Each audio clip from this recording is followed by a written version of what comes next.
हम हमेशा चलकर बिहारी जी के पास जाते थे, पर आज तो बिहारी जी ही चलकर हमारे पास आ गए।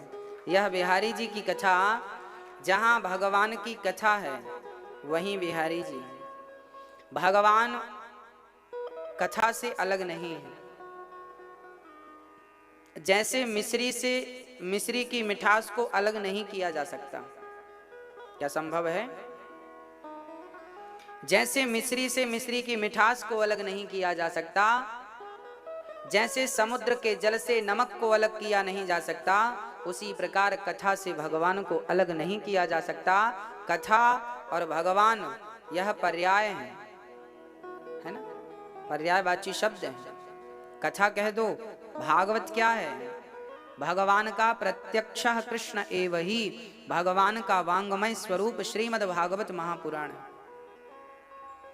भागवत जो सुनता है उसका हृदय शुद्ध हो ही जाता है, ये भागवत की गारंटी है।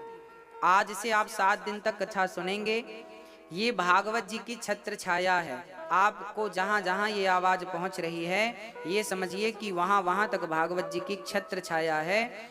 आज आप जो भी मन में भाव रखेंगे, जो भी कामना करेंगे, जो भी मांगेंगे, आज आप मन में कोई भी, भागवत तो हमें निष्काम होकर सुनना चाहिए, भागवत से तो हमें भगवान से कुछ मांगना नहीं चाहिए।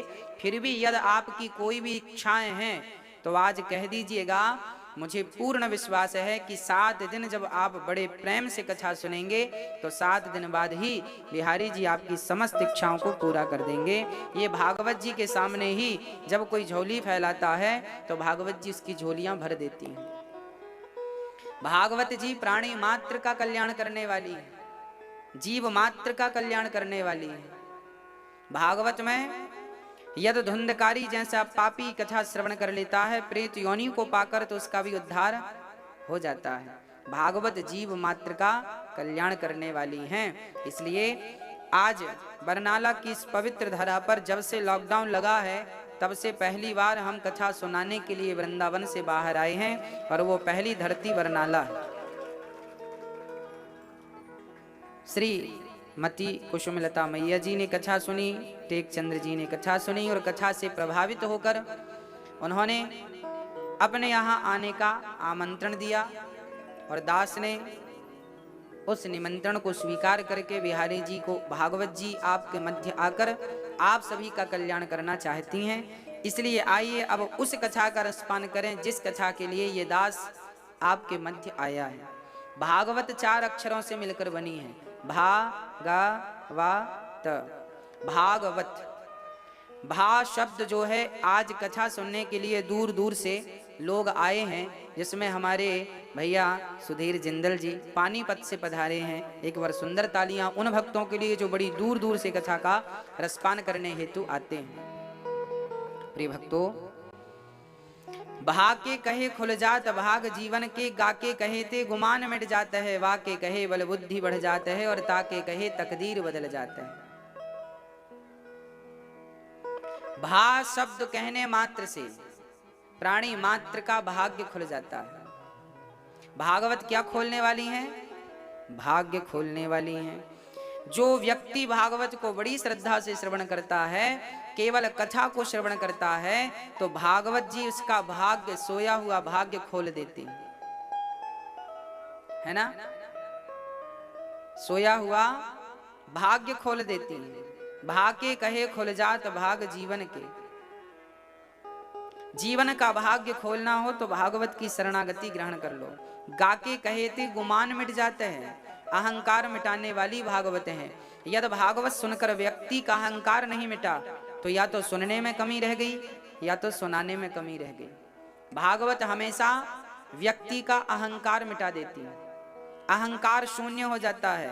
और आपके जीवन में जो इतना बोझ है, परेशान हैं आप लोग, आज हम देखते हैं किसी के पास किसी चीज की कमी नहीं है, फिर भी व्यक्ति परेशान है, फिर भी उदास है। क्यों? क्योंकि अहंकार है।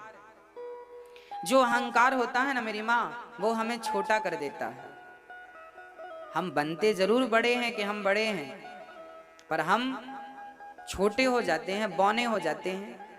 अहंकार जिसके भीतर आ गया वो छोटा हो जाता है। इसलिए भागवत कदापि अहंकार आने नहीं देती। जैसे छतरी हमेशा हमें बारिश से बचाती हैं, उसी प्रकार भागवत जी हमें हमेशा अहंकार से बचाती हैं, छाता बनकर हमारी, छतरी बनकर हमारी रक्षा करती हैं। ऐसी भागवत भाके कहे से भाग्य खुल जाते हैं और गा शब्द मात्र से गुमान अर्थात अहंकार मिट जाता है। वाके कहे बल और बुद्धि बढ़ जाते हैं। वा मतलब बल, कौन सा बल? बल मतलब ये नहीं कि हम बहुत ताकतवर हो गए, बल मतलब आध्यात्म बल। आज लोगों के पास पैसों का बल तो है, खूब खा खा के शारीरिक बल भी है, पर आध्यात्म बल से अक्सर लोग कमजोर देखे जा रहे हैं। भीतर का जो आध्यात्म बल है, आज लोग उस आध्यात्म बल से टूट रहे हैं। थोड़ी थोड़ी बातों में लोग परेशान हो जाते हैं। क्यों परेशान हो जाते हैं? क्योंकि उनके भीतर आध्यात्म बल नहीं है।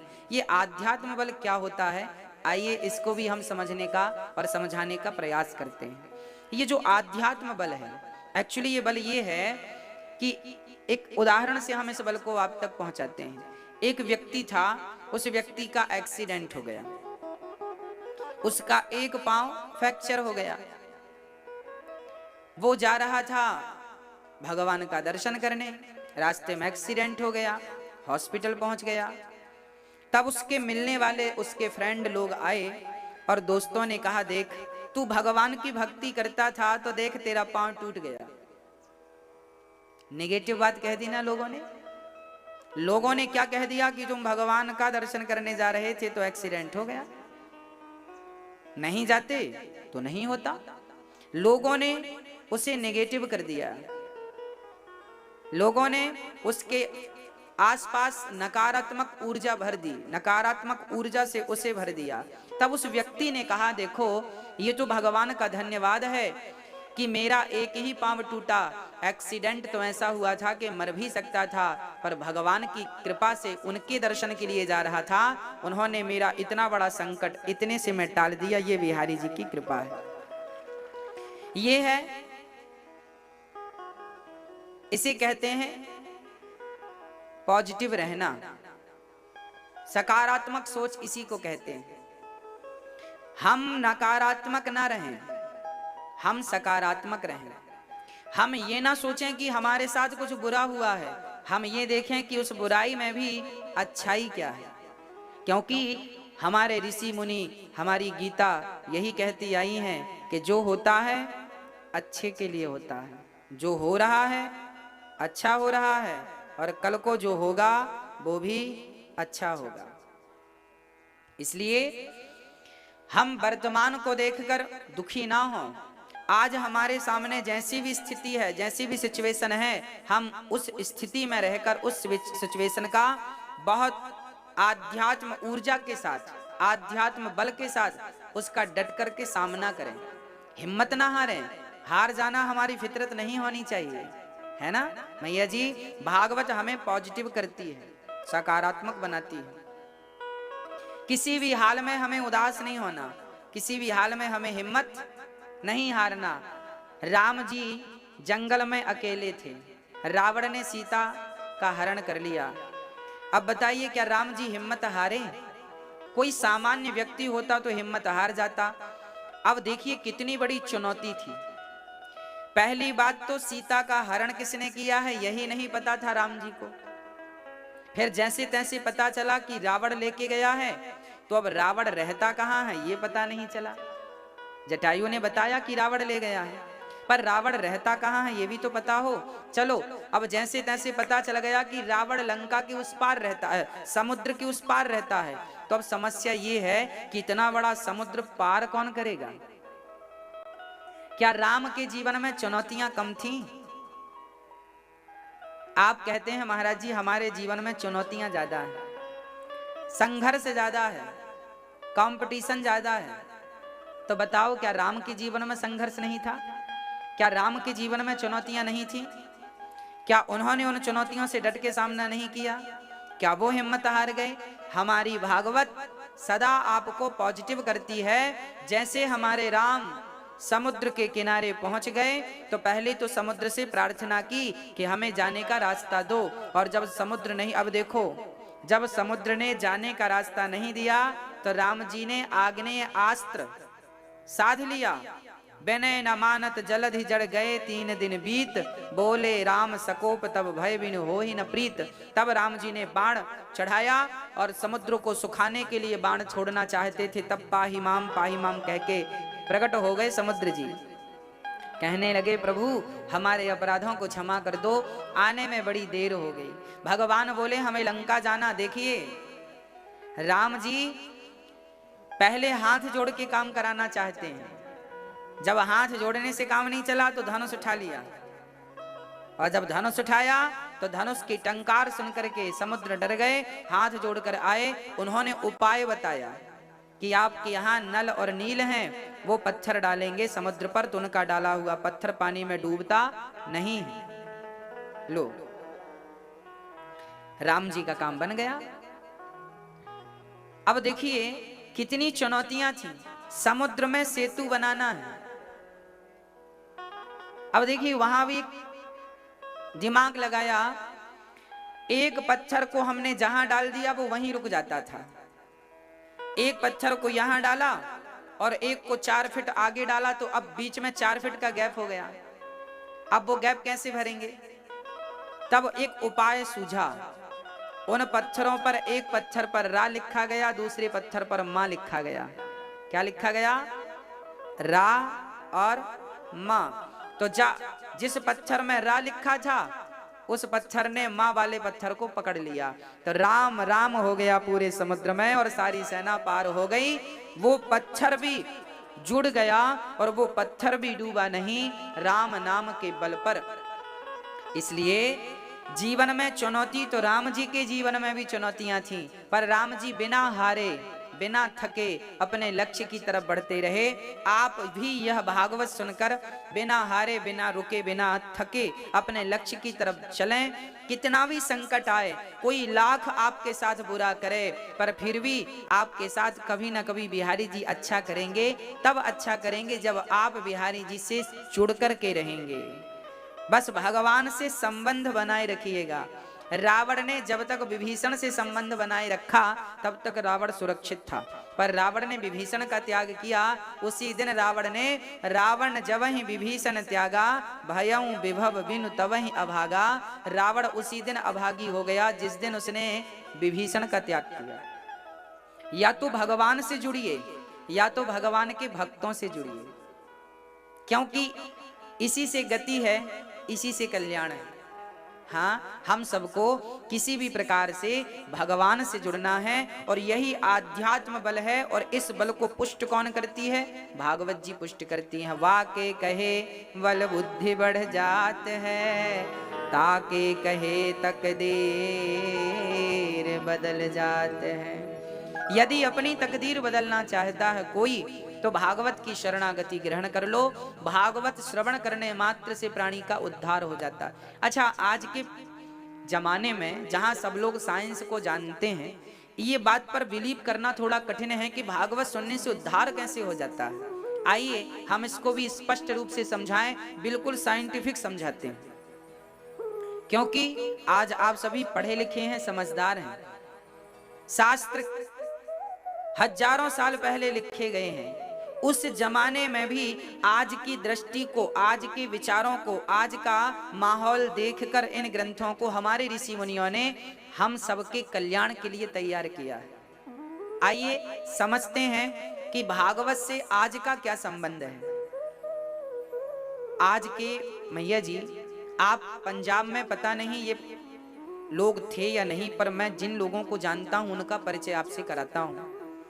हमारे यहाँ क्या होता है नहीं होता था, ये होता था किसी को सांप ने डस लिया तो सर्प जिसे डस लेता था उसे झड़ाने के लिए ले जाया करते थे। तो झाड़ने वाला ना मंत्र पढ़ के सांप का जहर उतार देता था। मतलब इतना पावरफुल उसका मंत्र होता था कि सांप काला नांग किसी को डस ले तो मंत्र पढ़ करके वो पूरे नांग का जहर उतार देता था। आपके यहाँ ऐसा सुनने में आया कि नहीं? कोई था ऐसा? हाँ या ना? केवल ऐसे ऐसे करिए, नहीं था तो मना करिए। आप जानते हैं ऐसे व्यक्ति को, यदि ऐसी बातें सुने हैं तो हाँ करिए, हाँ या ना। आप नहीं जानते, जिसे सांप डस लेता था तो झाड़ने वाले आज भी ऐसे लोग हैं जो सांप के जहर को, सर्प के जहर को मंत्र से उतार देते हैं और वो व्यक्ति बिल्कुल जिंदा हो जाता है, बिल्कुल स्वस्थ हो जाता है, मंत्रों के द्वारा सांप का जहर उतर जाता है। चलिए, ये तो रही बात जो कि, चूंकि ये बात अब पुरानी हो गई है, हॉस्पिटल का अब जमाना है, अब कोई जाता नहीं है, पर सांप का मंत्र आज भी जो जानते हैं वो कारगर है। कहने का अर्थ ये है कि सांप का जहर उतारने वाले ने मंत्र कौन सा पढ़ा ये तो हमारी समझ में नहीं आया, पर सांप का जहर उतर गया ये बात तो बिल्कुल सही है। उसी प्रकार भागवत श्रवण करने मात्र से हमारे जन्म जन्म के पापों का जहर उतर जाएगा। भागवत का एक भी अक्षर समझ में आए किसी को या ना आए, पर यह निश्चित है कि भागवत श्रवण करते ही जन्म जन्म का जहर तो उतर जाएगा। अब मैं दूसरा साइंटिफिक आपके सामने एक उदाहरण रखता हूं, उसे समझिएगा। अच्छा ये बताइए, आपको कोई गाली दे तो आपको गुस्सा आता है कि नहीं? हाँ या ना? आता है। अच्छा, गाली अभी सुनने को मिली है तो गुस्सा अभी आएगा कि कल आएगा? अभी आएगा। अच्छा, गाली निकलती कहां से है? मुख से। और गाली अंदर कहां से जाती है? कानों से।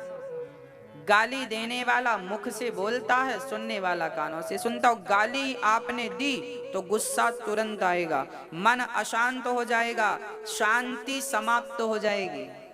हाँ या ना? अब समझिएगा, गाली भी मुख से निकलती है और ये कथा भी मुख से ही निकल रही है। दास अनिरुद्ध के मुख से कथा आप सुन रहे हैं। गाली भी कानों से प्रवेश करती है और कथा भी आपके कानों से प्रवेश करती है।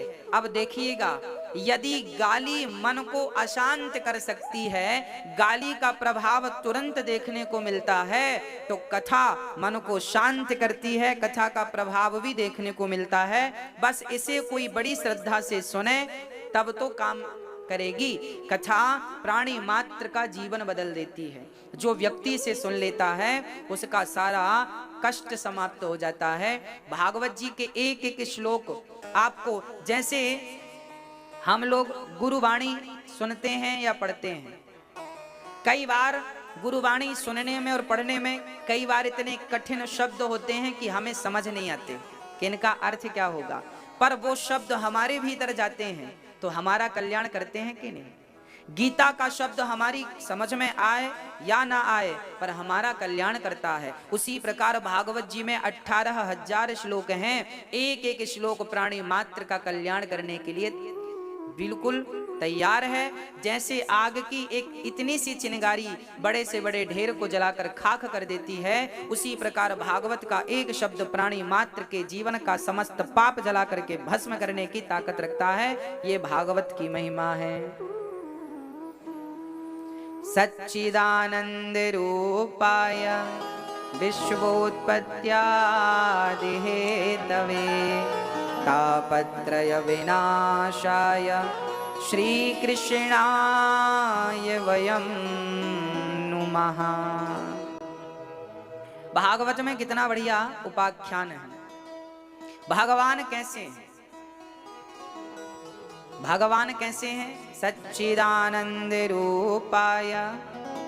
अच्छा, आप लोगों ने कभी भगवान को देखा है कि नहीं? हाँ या ना? आप केवल हाँ या ना में जवाब दीजिए। हाँ करना है तो ऐसे सिर हिलाइएगा, ना करना है तो ऐसे कहिएगा। आप बस इतना हमारा सपोर्ट करते चलिएगा, हम आपको कथा सुनाते चलेंगे। आपने भगवान को देखा है क्या? हाँ या ना? मैया जी, नहीं देखा? देखा है। जो लोग ये कहते हैं कि हमने भगवान को नहीं देखा, पहले हम उन्हें समझाएंगे।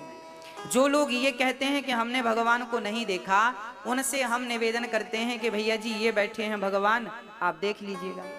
अब वो कहेंगे महाराज जी ये तो पीतल के भगवान हैं, ये तो पत्थर के भगवान हैं। अरे भाई, भगवान पीतल के नहीं होते, भगवान पत्थर के नहीं होते।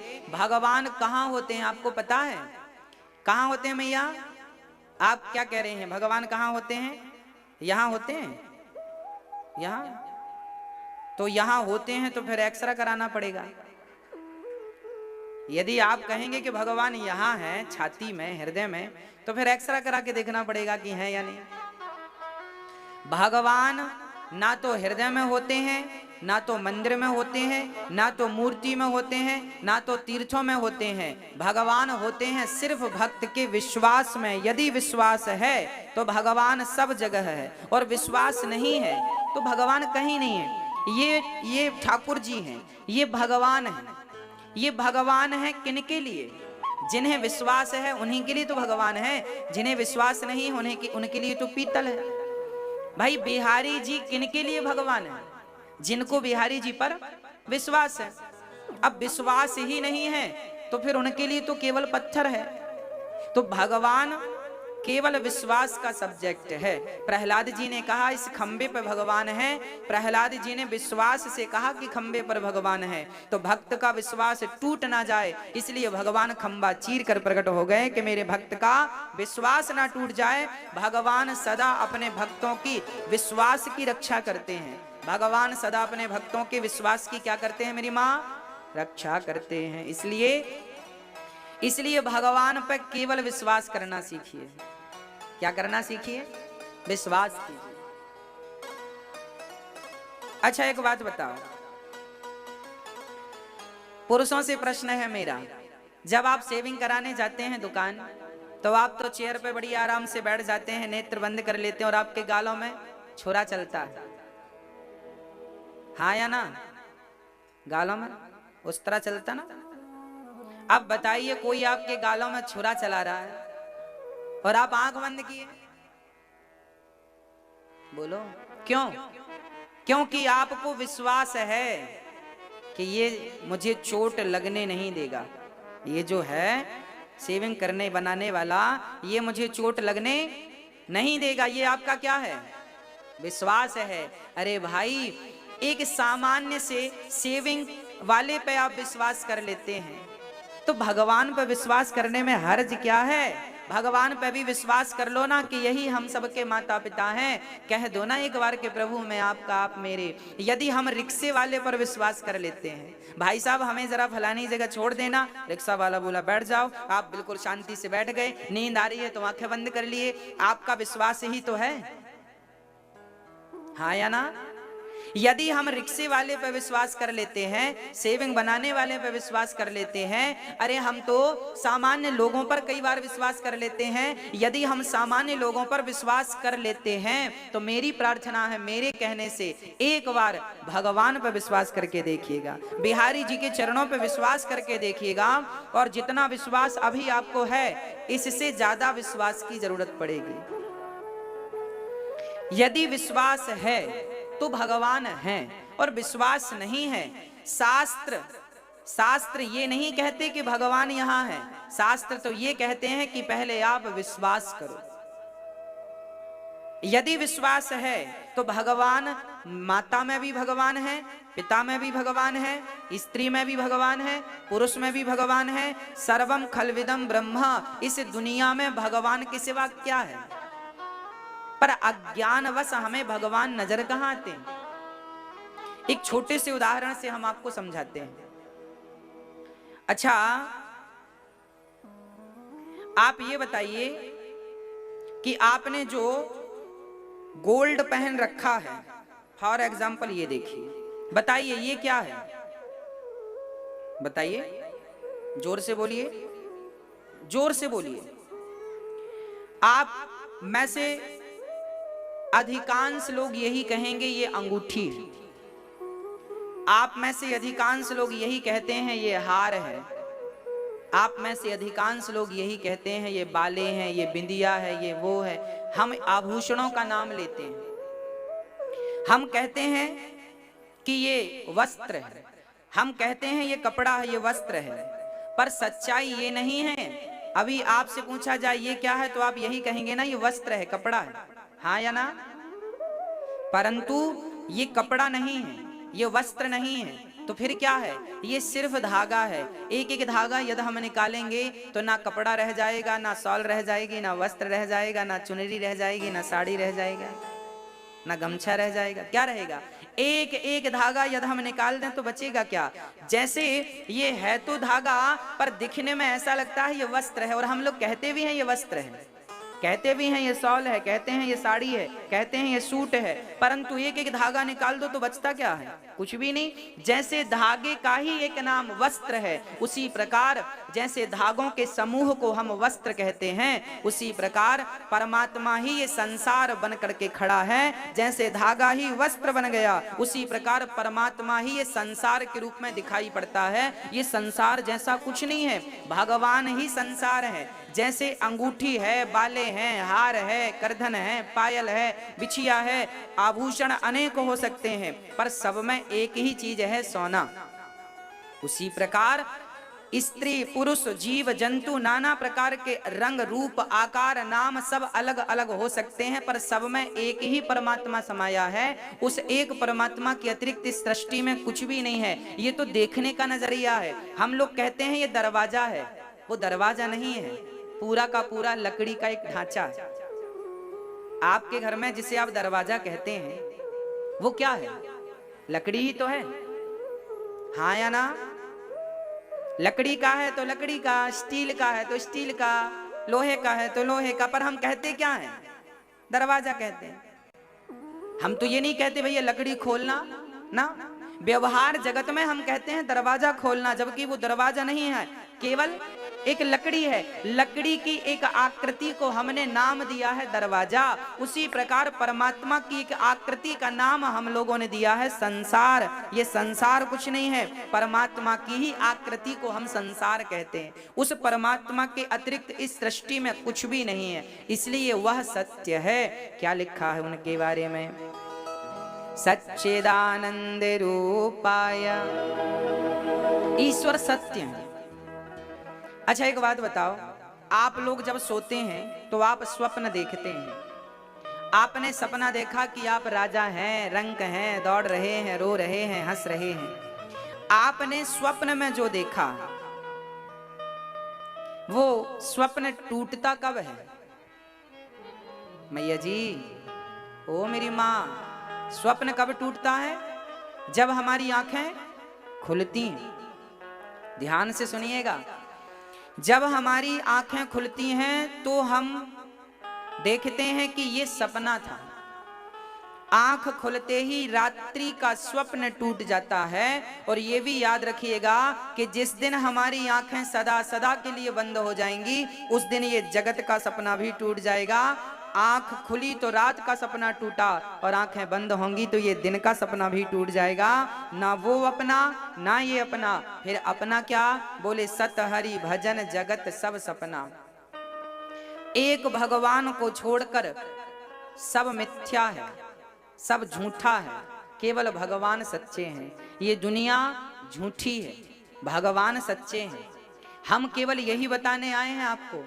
हम ये कहने बिल्कुल नहीं आए कि आप अपनी पत्नी को, अपने परिवार को, अपने बंधु बांधवों को छोड़ दीजिए। हम ये कहने आए हैं कि आप सबके बीच में रहिए, सबके साथ रहिए, पर यही भाव बनाए रखिएगा कि सत्य केवल भगवान है। ये संसार जिनके संग हम रह रहे हैं ये एक दिन छूटने वाला है। यदि नहीं छूटेगा तो केवल भगवान का साथ नहीं छूटेगा, बाकी ये दुनिया वालों का साथ तो छूट जाएगा। इसलिए जिनका साथ कभी नहीं छूटना, उस एक परमात्मा की शरण हम सबको ग्रहण कर लेनी चाहिए। तो वह सत्य है, इसलिए उनकी शरण ग्रहण करो। सच्चिदानंद रूपाय, भगवान सत्य है, चित है। चित मीन्स प्रकाश। भगवान हम सबके भीतर ही है, प्रकाश के रूप में, आत्मा के रूप में हम सबके भीतर बैठे हैं। केवल विश्वास की जरूरत है। हम सभी के भीतर जो आत्मा है वह परमात्मा का स्वरूप है, तो चित स्वरूप परमात्मा है। अच्छा, भगवान का एक तीसरा नाम भी है आनंद। संसार में जो भी सुख है वो केवल सुख है, और वो भी क्षणिक। आप संसार का कोई भी भोग कर देखिए, खाकर देखिए, खाने में भी सुख कितना है। जब तक भूख है तब तक ही तो सुख है। पेट भर जाने के बाद कोई आपको रबड़ी खिलाए तो खाएंगे? भाई रबड़ी में भी स्वाद तब तक आता है जब तक पेट में जगह हो। यहाँ फुल तो खत्म स्वाद। भोगों में भी स्वाद क्षणिक है। यदि यदि आनंद कहीं है तो भगवत चिंतन में, भगवान को अपना मान लेने में, भगवान के हो जाने में, भगवान में समर्पण कर देने में ही सबसे अधिक आनंद है। इसलिए हम कहते हैं आप भी उस आनंद की अनुभूति किया कीजिए। क्या आनंद है? भगवान मेरे हैं और मैं भगवान का हूं। अच्छा, अब प्रश्न ये खड़ा हुआ कि भगवान आनंददायक हैं, करते क्या है भगवान? तब लिखा विश्वोत्पत्त्यादि है तवे।